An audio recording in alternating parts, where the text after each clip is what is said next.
Okay, so today we are discussing about agrobacterium gene mediated transfer. ठीक है, agrobacterium एक gram negative bacteria है जिसके पास दो टाइप के प्लाज्मिड होते हैं, टीआई प्लाज्मिड और आरआई प्लाज्मिड। ठीक है, हम दोनों प्लाज्मिड स्टडी करेंगे, प्लस उन दोनों प्लाज्मिड से होने वाली डिसीज स्टडी करेंगे। और एग्रोबैक्टीरियम की ये जो प्रोसेस है, नेचुरल प्रोसेस है इन्फेक्शन का, इसको हम जेनेटिक इंजीनियरिंग में भी कैसे यूज़ कर सकते हैं, प्लस इसमें हम अपना जीन ऑफ इंटरेस्ट का कैसे जीन मेडिएटेड ट्रांसफ़र कर सकते हैं। तो हम टीआई प्लाज्मिड पढ़ने जा रहे हैं। टीआई प्लाज्मिड में जो टीआई है वर्ड, वो किसके लिए क्या रिप्रेजेंट करता है? Tumour inducing gene. ये क्या कराता है? क्राउन गॉल डिसीज़, एन आएगा यहाँ पे, क्राउन गॉल डिसीज़ कराता है। जो टीआई प्लाज्मिड है वो हमारे जो टीआई प्लाज्मिड है ना, उसका जो पोर्शन है टीडीएनए, एक्चुअल में वो जाता है होस्ट प्लांट के अंदर। ठीक है, ये पूरा टीआई प्लाज्मिड है, ये टीआई प्लाज्मिड है, इसका यहाँ से यहाँ तक टीडीएनए होगा कोई। ठीक है, ये वाला पोर्शन उठ के कहाँ जाएगा? हमारा होस्ट प्लांट के अंदर। उसके बाद इसमें हमें क्या पता होना चाहिए? 4 सेगमेंट होती है, 4 सेगमेंट में से टीडीएनए जाता है, प्लस में एक और सेगमेंट होती है, वो आगे क्लियर हो जाएगी। और जो टीडीएनए है ना, वो हमारा कैसे जाता है?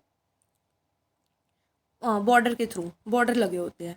ओके, जो ए और डी सेगमेंट है ना, वही चाहिए होती है बस ट्रांसफर के लिए। जाएगा तो हमारा ए ट्रांसफर डीएनए नहीं, पर उसको ज़रूरत होगी डी फ्रेगमेंट की भी। अब हम इसका स्ट्रक्चर देख लेते हैं प्लाज्मिड का। हमारे इसमें जितनी भी चीज़ें सब पता होनी चाहिए।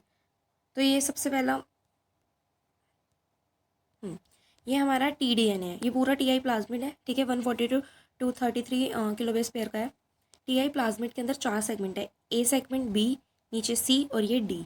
जो ए सेगमेंट है वो हमारा T-DNA, that is transfer DNA है। इसके दोनों तरफ ना बॉर्डर लगा होता है, 25 बेस पेयर के बॉर्डर लगे होते हैं। ये जो बॉर्डर है, इसी के थ्रू क्या होता है, ये यहाँ से निकल सकते हैं, यहाँ पे हमारे जीन ऑफ इंटरेस्ट आ सकते हैं, जेनेटिक अगर इंजीनियरिंग हम करेंगे। ठीक है, ये सारी चीज़ें होती है क्योंकि ये ट्रांसफ़र कराते हैं, जो बॉर्डर है ट्रांसफ़र होने में हेल्प करते हैं।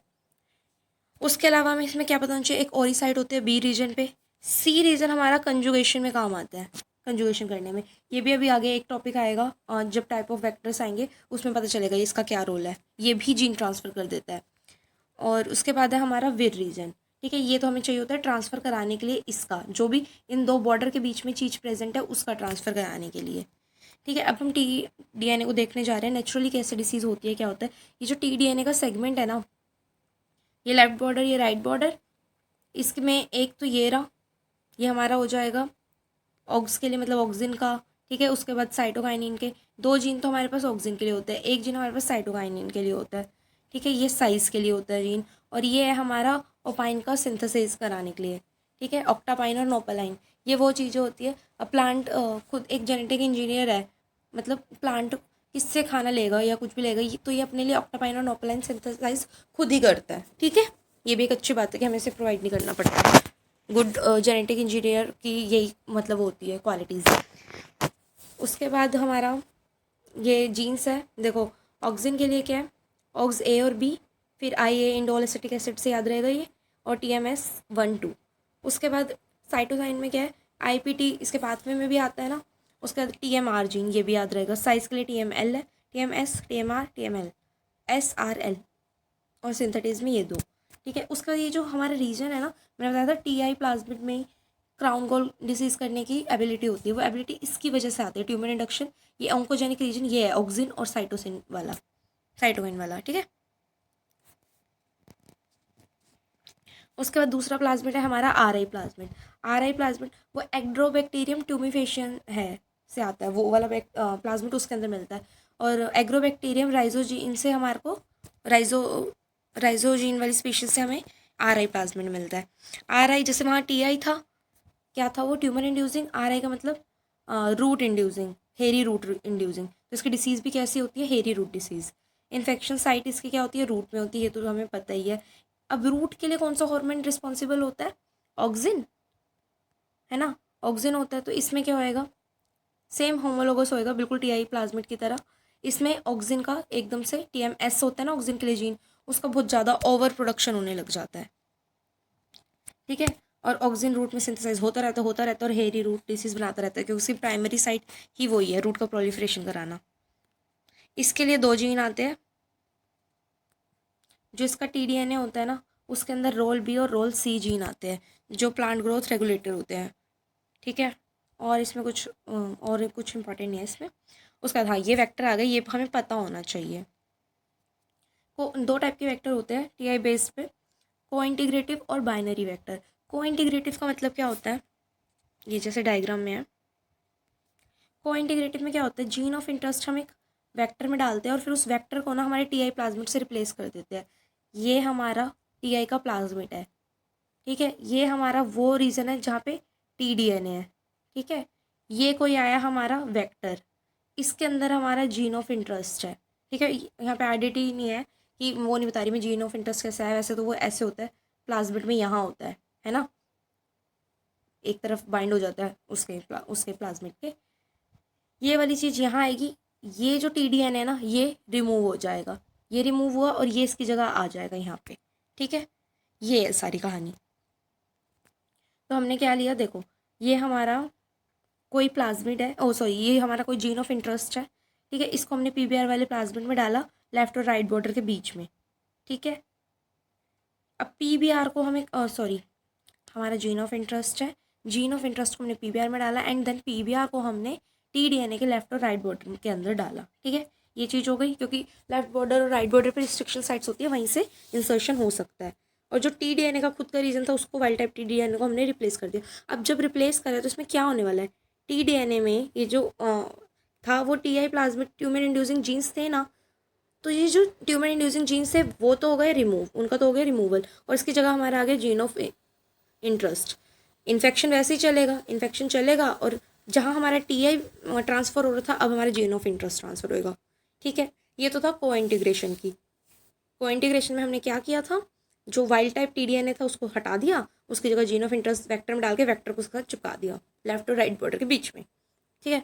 अगला आता है हमारा बाइनरी वेक्टर। बाइनरी नाम से बता रहा है 2 चीज़ें होएगी इसमें, एक तो ये चीज़ है, दूसरी ये चीज़ है। इसमें हम पूरा हमारा प्लाज्मिड सेम रहने वाला है, बस उसका वेर रीजन हम अलग वेक्टर में डाल देंगे, ठीक है। तो इसके पास ये देखो वो है, ये क्या है, सेलेक्टेबल मार्कर लेक्सेटजीन खुद का मार्कर है, और भी काफ़ी सारे, ये देखो सेलेक्टेबल मार्कर है और ही साइट है, ठीक है। और नोज NPT2 मतलब ये वो है सिंथेटेज टाइप, और विर को हमने अलग कर दिया।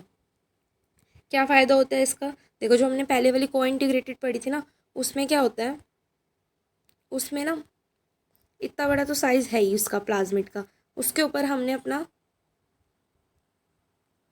ये डाल दिया प्लाज्मिड, उस प्लाज्मिड में भी हमारा क्या है, जीन ऑफ इंटरेस्ट, ठीक है। ये जीन ऑफ इंटरेस्ट यहाँ पे डाला हुआ है। इससे ना साइज़ बहुत बड़ा हो जाता है, जब साइज़ बड़ा हो जाता है तो उसको हार्वेस्ट करने में प्रॉब्लम आती है। तो इस चीज़ को ना हम डायरेक्ट एग्रोबैक्टीरियम में नहीं करा सकते, इसको हमें कहाँ डालना होता है, इस टीआई प्लाज्मिड को हमें डायरेक्ट एग्रोबैक्टीरियम में करा सकते, इकोलाई में कराना होता है, फिर इसको हार्वेस्ट करना होता है और फिर इसी प्लाज्मिड का ना कंजुगेशन मेथड से ट्रांसफ़र कराना होता है। मतलब ये हमारा कोई बैक्टीरिया पड़ा है, एग्रोबैक्टीरियम ये पड़ा है, ठीक है। इसके यहाँ पे रीजन था ना एक, अगर याद होगा मैंने बताया था नीचे वाली साइड से, यहाँ एक ना रीजन होता है इसका, ये वाला रीजन, ये क्या होता है कंजुगेशन में हेल्प करता है, तो ये कंजुगेट करेगा और ये वाली चीज़ यहाँ पे ट्रांसफ़र कर देगा। तो ये लंबा प्रोसेस है, इसलिए हम बाइनरी अप्रोच यूज़ करते हैं।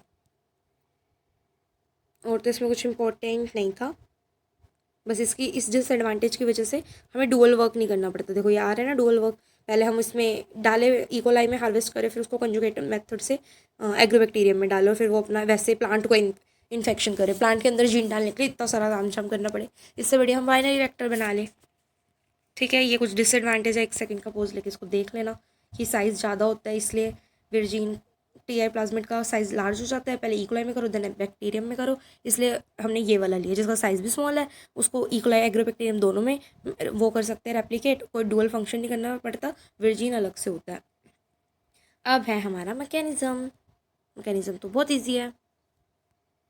देखो प्लांट को ना, ये प्लांट है, प्लांट को कोई चोट लगी, कोई भी वुंड हुआ, ठीक है, इसने सिग्नल भेजे, सिग्नल किस फॉर्म में आते हैं, शुगर, फिनॉलिक्स और एसिड के फॉर्म में।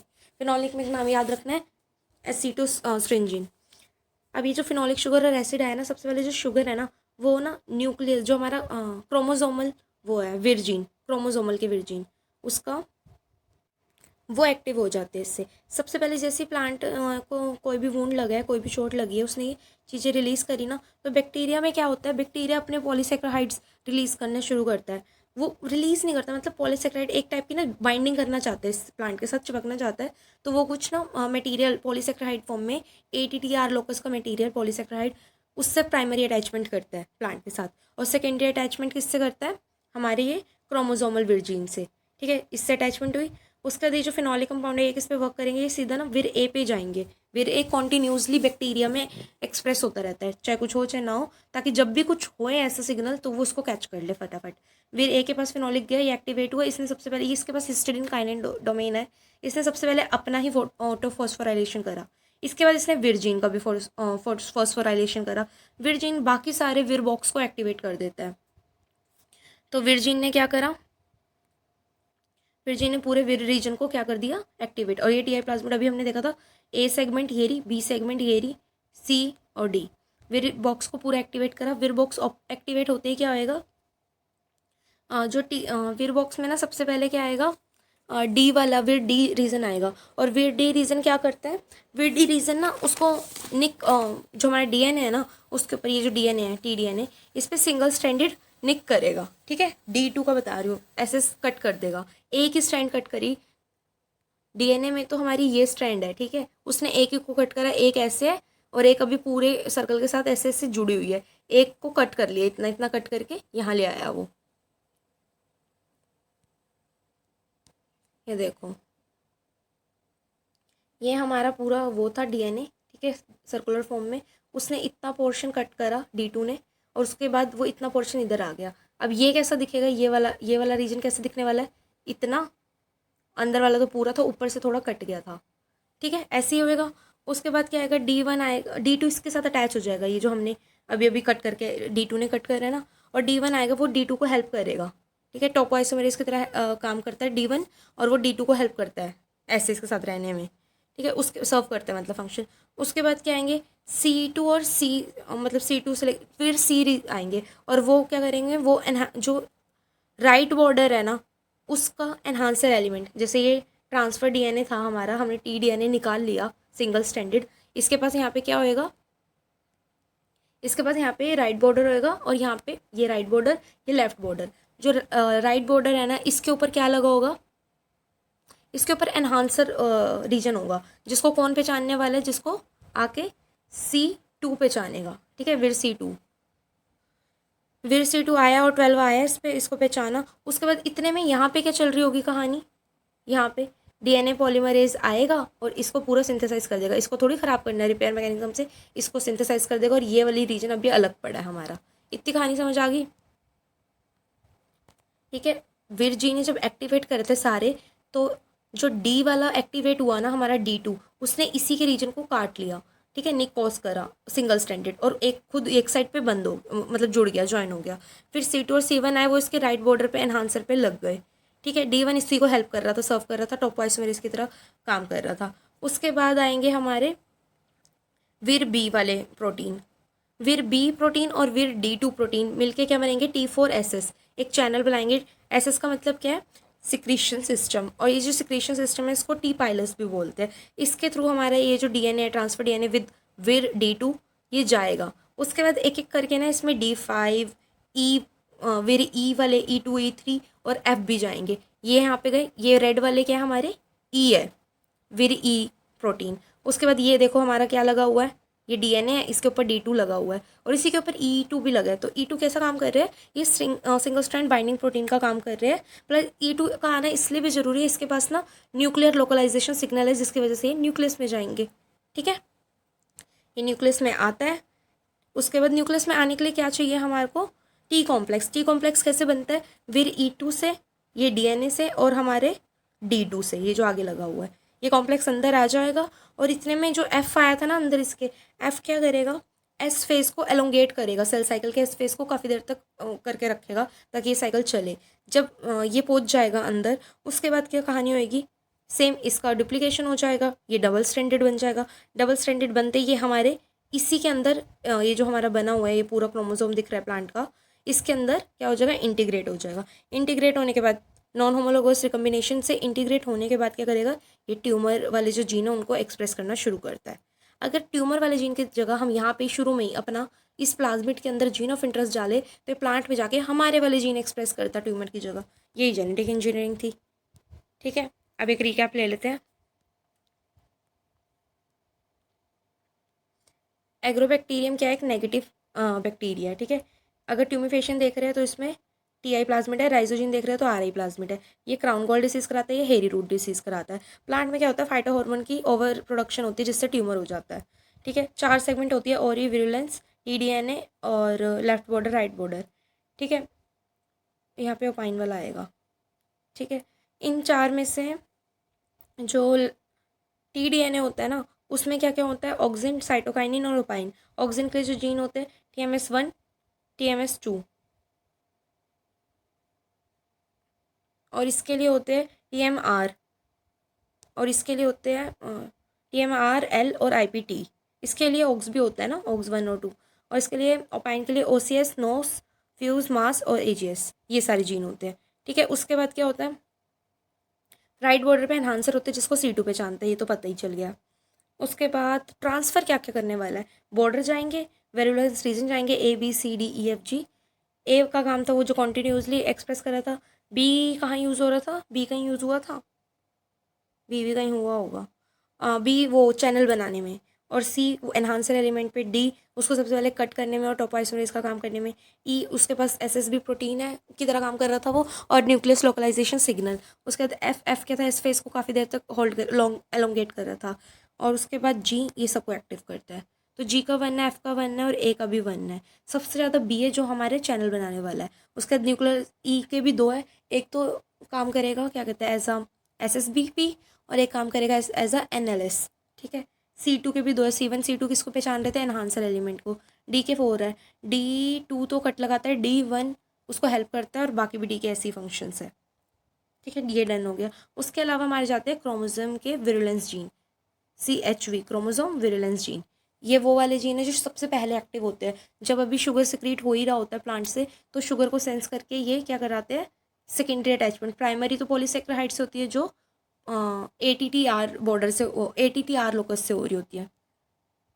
ये देखो ये रहा। सबसे पहले ATR के लोकस से पॉलीसेक्राइड रिलीज होता है और वो अटैचमेंट करता है। उसके बाद क्रोमोसोम के विरुलेंस जीन अटैचमेंट में हेल्प करते हैं शुगर एसिड को पहचान के। अब कहानी क्या थी? प्लांट था, उसको वुंड हुआ, फिनोलिक मॉलिक्यूल उसने करे जैसे एसीटोसिरिनजॉन। फिर बैक्टीरिया ने इसको रिकॉग्नाइज करा। बैक्टीरिया में कैसे रिकॉग्निशन हुआ? फिर ए जो कॉन्टिन्यूसली एक्सप्रेस करता है वो रिकॉग्नाइज करता है फिनॉल कंपाउंड को, और फिर हेल्प करते हैं CHV को भी कि वो अटैचमेंट में हेल्प करे। खुद ये वीर सेंसरी काइनेज है जो हिस्टिडीन रेजिड्यू पे अपने आप को ही ऑटोफॉस्फोराइलेट कर लेता है। उसके बाद ये ट्रांसफ़र करता है अपना फॉस्फेट ग्रुप विर जी को उसके एस्पार्टेट डोमेन से। ठीक है, विर जी एक्टिवेट होते ही सारे विर बॉक्स को एनहांस कर देता है, मतलब उसका एक्टिवेशन करा देता है। सारे के सारे विरजिन एक्टिवेट होने के बाद सिग्नलिंग हमारी स्टार्ट हो जाएगी। उसके बाद विर D2 आता है, वो सिंगल स्ट्रैंड कट करता है। D1 उसको स्टेबलाइज करता है और टोपोआइसोमेरेज होता है। C2 C1 राइट बॉर्डर के एनहांसर एलिमेंट को रिकॉग्नाइज करके उस पर बाइंड कर देते हैं, और D2 तो अभी बाइंड कर ही रखा है उस पर DNA पे। और जो DNA पॉलीमरेज है वो TDNA को पूरा अलग कर देता है, और जो बड़ा वाला DNA था उसको पूरा सिंथेसाइज कर देता है। फिर D2 TDNA के साथ लगा हुआ है, और D2 जो ये प्रोटीन है TDNA के साथ कैसे अटैच है? अपने टायरोसिन के साथ 5' एंड पे। क्यों? क्योंकि ये प्रोटेक्ट कर रहा है फर्दर कटिंग से। B1 और B11 और D2 मिलके क्या बनाते हैं? TS44 channel. ये T4 सिक्रीशन सिस्टम है जिसको T पाइलस भी बोलते हैं। ठीक है, ये क्रॉस करके इस सिक्रीशन सिस्टम से प्लांट के अंदर आ जाएंगे। प्लांट के अंदर आने के बाद ये जो आया क्या क्या आएगा? TDNA आएगा, D2 उसके साथ ही आ रहा है, E भी चाहिए होगा, फिर D5 भी, D2 D5 साथ में आ रहा है, फिर E5 E3 भी आ रहा है, E2 भी आ रहा है, और F भी आ रहा है। इंडिविजुअली इनका ट्रांसफर होएगा। E2 का काम क्या है? SSBP और NLS देते हैं न्यूक्लियस के अंदर जाने के लिए। T कॉम्प्लेक्स न्यूक्लियस के अंदर T कॉम्प्लेक्स जाता है। T कॉम्प्लेक्स में क्या होता है? जो जो चाहिए होगा। D उसके साथ अटैच ही है DNA पे, और DNA के ऊपर लोकलाइजेशन सिग्नल E2 का है। वीर F क्या करता है? स्पेस को एलोंगेट करता है, न्यूक्लियस में पहुंचे। अब जो सिंगल स्ट्रैंड है ना वो रेप्लिकेशन करके डबल स्ट्रैंड हो जाएगा। जैसे वो डबल स्ट्रैंड होएगा, और हमारा प्लांट का जो क्रोमोसोम है वो भी डबल स्ट्रैंडेड है, तो आपस में ये होमोलॉग तो है नहीं, नॉन होमोलॉगस रिकम्बिनेशन करके उसके अंदर इंटीग्रेट हो जाएगा, और फिर ट्यूमर जीन एक्सप्रेस करेगा। अगर जेनेटिक इंजीनियर होती तो यहाँ ट्यूमर की जगह क्या आ जाता है? हमारा जीन ऑफ इंटरेस्ट शुरू से ही TI प्लाज्मिड में ही वो डालते, और वो यहाँ पे ऐसे ट्रांसफर होता। डन।